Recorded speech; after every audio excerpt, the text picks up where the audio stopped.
وہاں آسمانوں کا اور زمین کا پیدا کرنے والا ہے۔ آسمان زمین کو کس نے پیدا کیا؟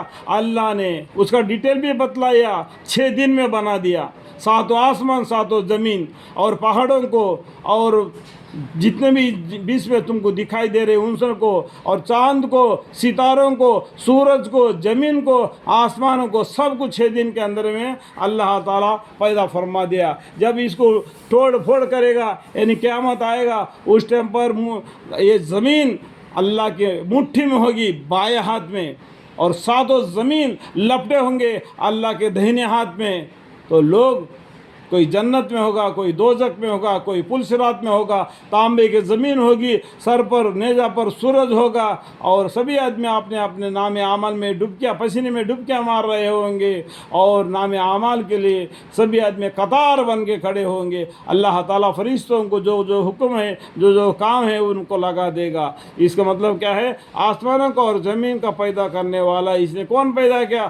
اللہ ہی نے پیدا کیا۔ اس نے تمہارے لیے تمہارے جنس کے جوڑے بنائے، یعنی تمہاری جنس کے، اور تم مرد ہو اور ایک عورت ہے، اور تم دونوں ملنے سے تمہارے خاندان بنتا ہے، تمہارا وسیلہ بن جاتا ہے۔ اور اس طریقے سے زمین سے بھی اللہ تعالیٰ رزق دیتا ہے، تمہارے لیے بھی، تمہارے مویشی جانوروں کے لیے بھی۔ اور اس طرح مویشی کے جوڑے بنائے، یعنی جانوروں کے بھی الگ الگ جوڑے بنائے، ہر قسم کے جانور میں اس کا جوڑا ضرور ہے، سانپ بھی ہوگا، مرد بھی ہوگا، عورت بھی ہوگا۔ اسی طریقے ہر جانور میں بھی اللہ تعالیٰ جوڑا بنا دیا تاکہ وہ ان سے آرام لے اور ان کا جنس آگے بڑھے۔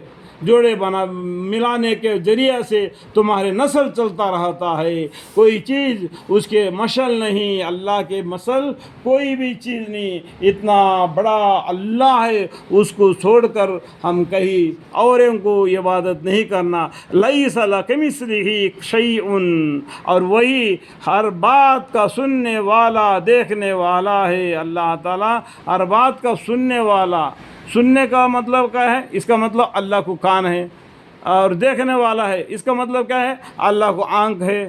اللہ تعالیٰ جہنم کو پوچھ پوچھ کر بھر دے گا، تو وہ بولے گا اور ہے، تو آخر میں اللہ تعالیٰ اپنا پیر رکھ دیں گے، اس ٹائم پر کہے گا جہنم تک تک تک میں بھر گئی، مر گئی۔ اس کا مطلب اللہ کو پام ہے، لیکن اللہ کو یہ صورت شکل ہے بول کے کہیں بھی نہیں قرآن میں بتایا، کوئی بھی مذہب کی کتابوں میں نے بتایا۔ اللہ نرنکار ہے کر کے بتا دیا۔ اللہ کو ایک صورت ہے کر کے ہم نہیں بتا سکتے۔ تم آج اپنے ہاتھوں سے مورتوں کو، پتھروں کو توڑ پھوڑ کر مورتیں بنا کے اس کی عبادت کرتے ہو تو شرک کر رہے ہو۔ شرک کرنا بڑا بھاری ظلم ہے۔ اس کا اختیار میں ہے کنجیاں آسمانوں کی اور زمین کی، جس کو چاہیے زیادہ روزی دیتا ہے اور جس کو چاہیے کم دیتا ہے۔ جس کو زیادہ روزی دے گا اتنا ہی اس سے حساب لے لے گا، اور جس کو کم رزق دے گا اتنا ہی اس سے حساب لے گا۔ اس پہ ہم اس پر عشر مطلب اترانا، عرش کرنا کی کوئی ضرورت نہیں، کیونکہ اس کو زیادہ دیا تو حساب بھی اس کا زیادہ لے گا، اگر تم کو کم دیا تمہارا حساب بھی کم لے گا۔ اس پر تم دخل نہیں اندازہ کرنا۔ بے شک وہ ہر چیز کا پورا جاننے والا ہے۔